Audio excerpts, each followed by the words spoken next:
c'est assez clair que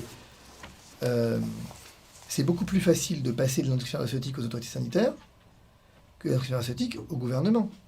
Et donc, si vous voulez pénétrer un système, c'est beaucoup plus facile de passer du laboratoire à l'agence de santé du médicament, enfin à l'agence du médicament, que finalement du laboratoire au gouvernement. Il vous faut faire un lobbying dans ces cas-là. Là, vous avez fait quelque chose d'assez extraordinaire, c'est qu'au fond, vous avez infiltré les agences.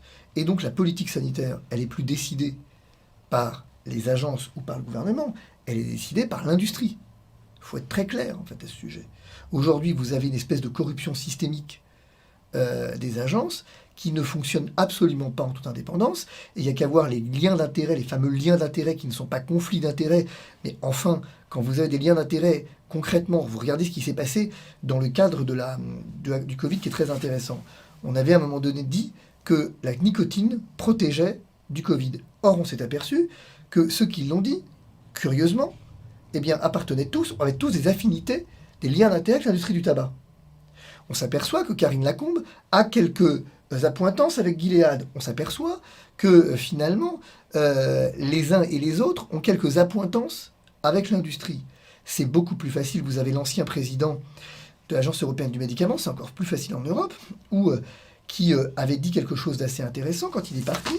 Il avait dit, c'est quand même la seule interview qu'il a donnée, c'est à la revue de l'industrie pharmaceutique, et il avait dit, c'est génial en fait de vivre en Europe et d'avoir une agence européenne du médicament, parce que contrairement à la FDA, ici on n'a pas de contrôle. Le politique ne nous contrôle pas. C'est extraordinaire quand même. Est-ce que vous savez que par exemple, l'Agence européenne du médicament valorise ses services payants, je veux dire, les fait payer, ça ne vaut pas à ma personne d'ailleurs, au laboratoire, pour leur expliquer comment on monte un dossier d'AMM conditionnel pour qu'ils puissent plus facilement passer les commissions.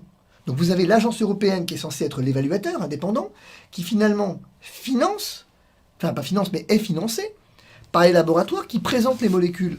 Bon, excusez-moi, mais il ne faudrait pas non plus, à un moment donné, prendre les gens que pour des imbéciles. On voit bien que dans cette crise, il y a une pression absolument terrible de l'industrie. Vous voyez bien que finalement, on est en train d'arriver progressivement à Johnson, qui est dangereux, AstraZeneca, qui est dangereux, Moderna, qui a des petites particules au Japon, qui est dangereux, Valneva, on vient de voir que le gouvernement britannique a résilié le contrat avec Valneva. Il reste qui, finalement, au bout d'un moment ? Il reste Pfizer. Or, qui a été le promoteur majeur de Pfizer, sinon Emmanuel Macron et tous les banquiers d'affaires qui l'entourent en Europe. Et vous avez donc, à partir de là, une industrie pharmaceutique qui a infiltré les autorités scientifiques, les autorités sanitaires, et ça marche. C'est tout.